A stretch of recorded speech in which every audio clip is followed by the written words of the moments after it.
If you listen to the show for any amount of time, you know that I do have a merch store or two, and I don't generally push my merch because I don't feel comfortable hitting you guys up for money. But if you're listening to me on anything resembling a regular basis, you probably laugh at the same things I do. You probably think a lot of the same things I do. So why don't you go check out horribledesigns.com. They have assorted merchandise with funny comments on it, funny t-shirts, funny mouse pads, funny coffee cups, and then some stuff that maybe not necessarily so funny, but is definitely relevant, whether it's a social opinion, an economic opinion, a stance on, things like veganism or whether or not you need essential oils in your life. So, yeah, anyway, that's my little plug. I have some of their shirts. They're comfortable. They're cool. I like them. HorribleDesigns.com. Go check it out. This episode is brought to you by Kia's first three-row all-electric SUV, the Kia EV9, with available all-wheel drive and seating for up to 7 adults, with a 0 to 60 speed that thrills you 1 minute, and available reclining lounge seats that unwind you the next. Visit kia.com/EV9 to learn more. Ask your Kia dealer for availability. No system, no matter how advanced, can compensate for all driver error and or driving conditions. Always drive safely. The podcast you are about to listen to contains at least one of the following: strong language, disturbing topics, abusive opinions, generally things that aren't appropriate for little kids or overly sensitive people. So if any of that stuff's going to get your nose out of joint, this is your chance to turn it off. Welcome to I Had to Say It, the podcast where I talk about things that I feel need talking about, and sometimes they're not getting the attention they deserve. And your feelings, they're not under consideration. Hey everybody, welcome to another episode of I Had to Say It. So, this is going to be kind of a state-centric one, like a lot of my episodes have been over the last couple of years, because I've said it before, I'll say it again, I like doing stuff that everybody can relate to, but sometimes the shit that's on my mind is just what's going on locally. This is where things are impacting me. So that's what I'm going to talk about. So today I want to talk about, in a couple of weeks, we are going to be coming up on the midterm elections. And this is a pretty big cycle here in the States because pretty much everything is up for grabs. It's the potential to take both houses of Congress are going to be available.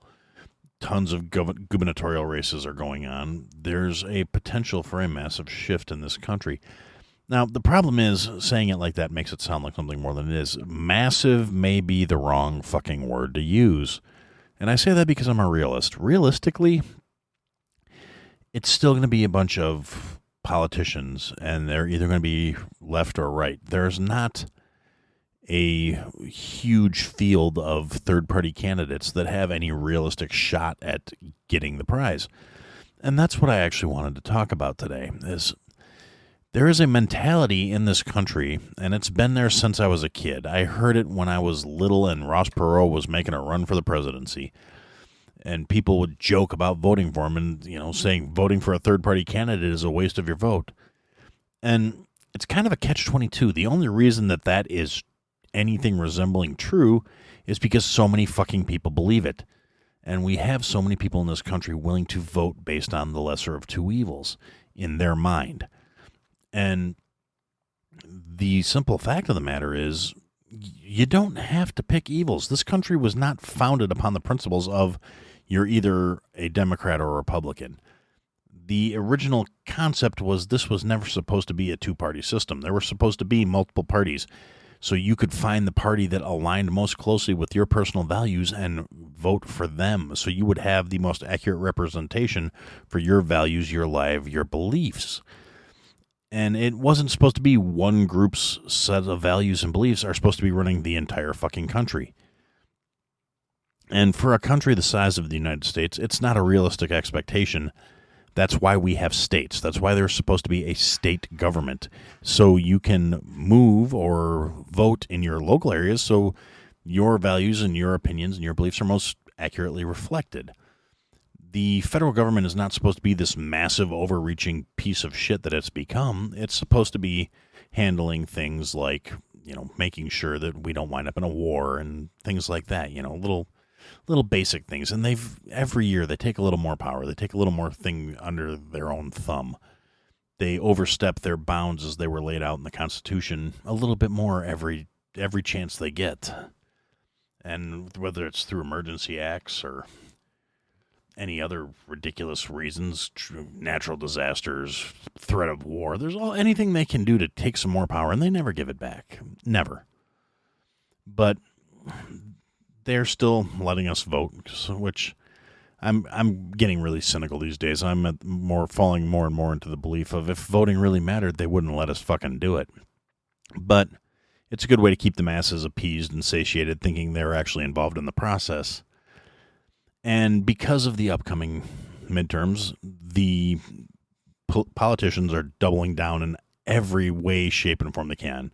Every social media platform is just getting flooded by just ridiculous claims and, oh, this guy's a piece of shit. You need to vote for me if you want to have your X, Y, and Z. And they're really good at turning people against each other. They're really good at distracting from just how utterly fucking worthless they actually are by pointing out fault in others. And there's a lot of pandering going on. There's a lot of, look over here, he's the bad guy. Don't worry about what I do because I agree with you about X, Y, and Z. So we're on the same team and I'm on your side. You got to vote for my side.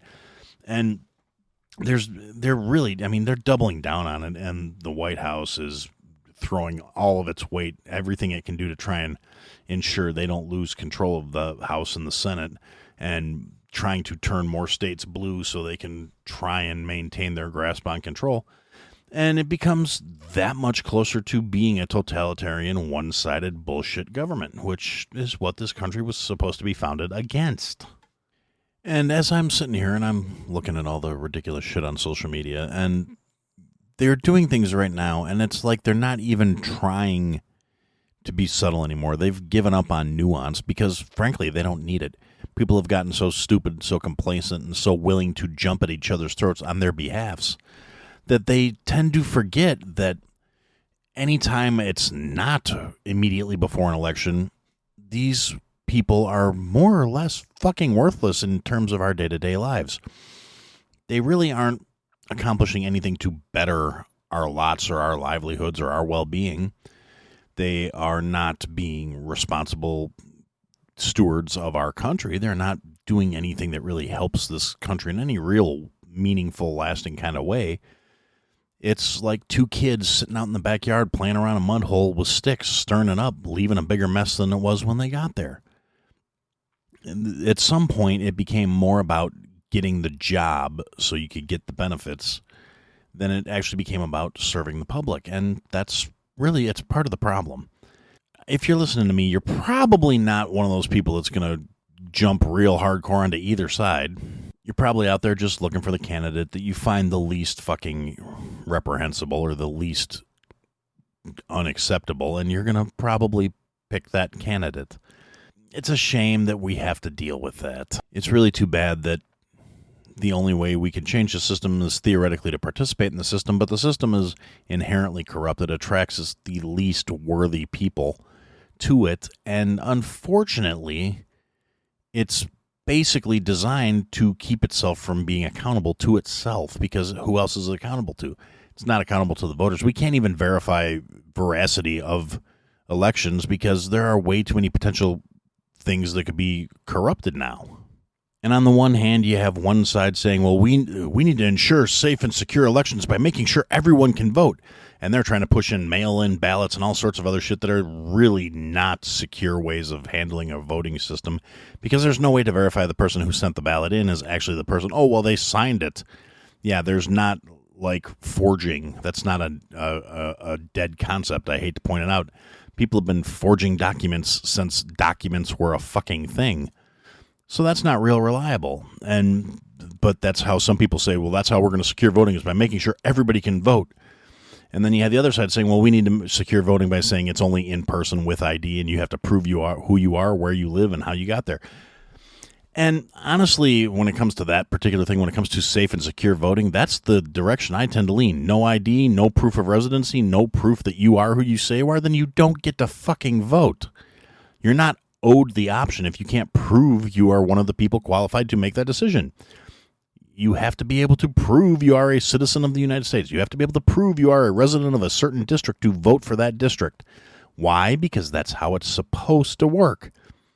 As far as the mail-in ballot things go, I think it's a fucking horrible idea because we received mail-in ballots last year that were stamped with the whole, oh, here's the ballot you requested by people who didn't live at our fucking house. So that tells me right there's a problem with the system. For all I know, there was somebody that was waiting to watch the mail, snag the ballots, and vote for their candidates using our residency. Now, unfortunately for them, mail gets picked up pretty much as soon as it's dropped off at our house, so they didn't get it. But yeah, it's absolutely ridiculous. It's not safe. It's not secure. It's not guaranteeing that everyone gets a voice. It's guaranteeing that the system is much more questionable and suspect of fraud. Now, you also have people that are saying, well, the digital voting machines were hacked and they're all programmed to fucking count the votes wrong, and that's entirely possible, too. We have a guy who got his hands on some voting machines, took them apart, cracked them to see how corruptible they were, found out how easy it was to do, and he got arrested for it. Not for actually committing voter fraud, but for proving it could be done. So that should tell you something about how safe and secure they want the voting to be. I think by most politicians' definitions, safe and secure means their side gets to control what the tally is, regardless of what the actual votes were. And we have politicians and activist groups out there doubling down on this shit every day leading up to the election. And as soon as it's done and they're secure for their 4 or their 6 years, however long they're getting for their election, they're going to go right back to being fucking worthless and for trying to campaign for other people on their side so they can try and keep that balance of power. And ultimately, it's the same old. It's the same song and dance. It's the same bullshit that happens over and over and over again. And if you look at it, everywhere from Senate seats to gubernatorial races to local politicians, they're all doing the same shit. They're literally saying what they think people want to hear, even when it directly contradicts things that they said publicly. For whatever reason, their constituents are just gung-ho to completely eat this shit up. You've got utter ridiculousness coming out of every fucking corner. The right's doing it, the left's doing it, and their supporter bases are also doing it. So if you're listening to me, you're probably not real hardcore either way, and I appreciate that. And there's only so much we can actually do. I mean, until we get general consensus to start changing, or until we get people to start realizing voting for a third party is not wasting your vote if enough of us fucking do it, it's kind of what we're stuck with. So for now, the best we can do is really just kind of keep our heads down, keep our eyes open, and just watch out, take care of ourselves, do the best we can. And that's what I'm going to try and kind of say before you go into this election. I've seen way too many social media posts on all these different platforms, and they come out of a lot of people. And there was just recently a whole bunch of ultra-left Twitter people and TikTok people all brought to the White House like they were some sort of visiting dignitaries for some big dinner where they were given an agenda by the Democratic Party to push for the upcoming elections. And it's not even like they did it secretly. There were photo ops and all sorts of shit. And these are the same people that are trying to act like they're somehow independent thinkers. No, they're bought and paid for shills. And they have massive social media followings that they shill too. They're not even trying to hide anymore. They're making posts about this stupid fucking dinner they all went to. But people don't seem to make that connection that, yes, you're being manipulated. You're being told what you should think, what you should believe, what side you're on if you feel a certain way. I hate to tell this to people, but nobody gets to tell you what side you're on except for you. It's not another person's place to make that decision. It's not another person's right to tell you what you do and don't believe. And we seem to have forgotten that along the way. People seem to think they have some inherent right to tell other people how they should think, how they should believe, how they should feel, and what their thoughts, beliefs, and feelings actually mean about them. So we just have to cope with it. We have to deal with it. It's the reality we live in. The only way we can really do anything about that is to try and push back, not by being louder, not by being more obnoxious, not by being pushy, other than my repeated acts to try and get banned by the president's account because I gotta have hobbies too, you know. And trolling the White House and the Joe Biden account is one of my favorite things to do because it's real easy to do it just by using facts. But I've never been acknowledged. I'm sure nobody reads my tweets, but sometimes I get little angry lefties coming to Sleepy Joe's defense that come running over trying to poke holes in what I said. But unfortunately for them, the vast majority of what I say doesn't give a shit about their feelings because it's based on facts, including things that are verifiable that I can point to. So they get all bent out of shape and they try, oh, well, it's not this, it's not that, and it's not this. And obviously I don't give a shit what people like that say. I'm really not that committed to caring what anybody like that thinks about me. If you're that deep into the bullshit where you're going to try and sell me this worthless career parasite as some sort of great human being because he's on your team and he's doing what you think you want. Not that that's necessarily what people actually want, but it's what they believe they want because it's what they've been told they want. And we have an entire generation of weak-minded individuals who think they're somehow gaming the system. They think they're smarter than everybody else that came along. And every young person thinks that at some point. But these dumb motherfuckers are doing it in spades because they're getting it from geriatric bastards who, and this is our fault, these are our kids. Gen X, this is partly our fault because we let grandma and grandpa have way too much influence over our kids, and now we got a bunch of young adults that are looking to geriatric fucks because that's where they're used to getting their guidance and their feedback from. A lot of us were too fucking busy being at work, so it couldn't be helped, but at the same time, these spoiled little bastards are used to getting whatever they want handed to them by grandma and grandpa, so they see some geriatric fucks out there, whether it's Sleepy Joe or fucking Lion stealing Nancy or any of these other fucking geriatric bastards that have no business being in government service, and they conflate them with the authority figure. They see them as what's right. So I've been thinking about this a lot and looking at things in various positions for office and things like that.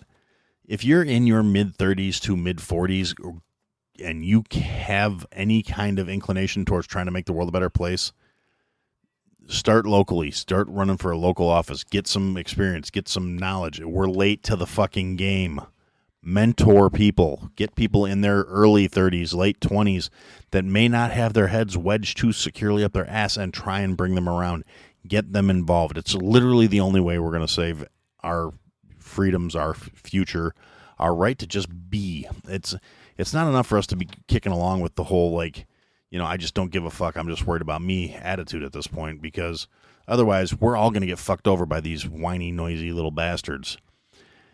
So we got to be proactive about it. We got to start reaching out to them and saying, look, it doesn't have to be this fucking way. And unfortunately, some people are going to get a little butthurt over it because they're going to have to realize that their feelings are not the most important thing in the fucking world. Their feelings are going to lead them in a donkey cart straight to hell because they think that that's how the world works. And reality, it doesn't have any patience for that shit. All the other countries that are a threat to the United States and everything we stand for, everything we believe in, everything else like that, they don't think that way. And it's not by accident, it's by condition. There's a reason that every algorithm out there for social media shows people different things based on their location. So there's a reason kids in Asian countries and in China and in North Korea aren't seeing the same stupid dancing bullshit TikToks that our kids are growing up seeing. They're not seeing dancing trends and stupid shit and being disrespectful and slap a fucking teacher. That shit doesn't get any airplay there because it's not the kind of shit that should be getting spread around and passed around. But it's deliberately fostered on Western countries because they want our kids weak and stupid and complacent. It's a long game. It's not like this is some... it's not like it's an evil empire thing, but there's a huge difference in values. And when they create things that foster values that can't stand up against any aggression or even examination when it comes to something that doesn't align with it, it just crumbles and collapses. It's building weak character, weak moral cores that are going to be pushed over if push comes to shove. And that kind of actually brings me to something else I was thinking about that I wanted to throw in here. I know this is mostly an election-centric episode just because that's what's on my mind this week. But there's everything that's going on in the Ukraine and the way things are going in this world, we can't keep doing the mollycoddling bullshit that's going on in this country if we want to keep standing on our own 2 feet. We need to quit being at each other's throats long enough to realize we've been manipulated, and we're guilty of being manipulated both by enemies, foreign and domestic, as the saying goes. And B, we were complicit in it. We were complacent and being steered down this path. So, do I think it's an issue? Yeah, I do. Do I think it's going to be a bigger issue somewhere down the line? It's a distinct possibility. I mean, there's still enough kind of gung-ho crazy motherfuckers in this country where it's not like a actual war-style assault stands a real good chance on U.S. soil, but that's changing every day, honestly. I think more of the resistance would come from outside the military than the current standing military. I've never really been one to cast dispersions against people in the military. However, the military isn't what it used to be either, and that's not necessarily a bad thing. I'm all for a peaceful planet, peaceful existence, but the realist in me doesn't necessarily think that's the way the cards are going to play out, and not everybody on the planet's on a peaceful mindset. All you got to do is look at the, so-called tolerant and accepting people and look at how quick they are to resort to violence when somebody doesn't agree with their bullshit. And that fragility isn't going to play well in what's coming. You got China and Russia working together to establish a gold-based currency as opposed to the currency that we have that is established on we said it's worth something. Yet two of the most significant other countries in the world at this point, global players, coming together, working together, basically to defund the United States. If they decide our money's worthless and the rest of the world decides to go to their gold-backed currency as the prime source of this is what the standard is, yeah, we're boned in more ways than you can count. And so our currency collapses, and then all those foreign investors that hold liens on so many things in this country, they all come to collect. All of a sudden, the country's not ours anymore. It's been bought out from under us, and it's not an accidental thing. The wars of the modern age don't necessarily need to be fought with physical violence. I mean, there's always going to be some of that, but ultimately, this may be a bunch of zeros and ones that result in the next powerhouses in the world. And it happens. I mean, the world is cyclical. No empire lasts forever, and that's including the United States. I'm not delusional enough to think it would. But like everybody who lives during these times, it's going to suck. So I guess all we can do is just try and make the best of it, take care of each other, try and teach the youth better, like I said, try and mentor some people, try and spread some thought processes instead of just dogma. Try and teach people how to think instead of what to think. The kind of the way education used to be set up before all this shit started. And, so I guess for now, that's what I had to say. Thanks for listening to another episode, guys. If you liked what you heard, leave a comment, leave a review, leave a rating. Go to ihadtosayitpodcast.com, sign up for the mailing list, interact with the show. Click the links, sign up for the Patreon, join the Discord. Come and interact, be a part of the show. Buy the merch, support your favorite creator, or support me. Anyway, thanks for listening, guys. Till next time.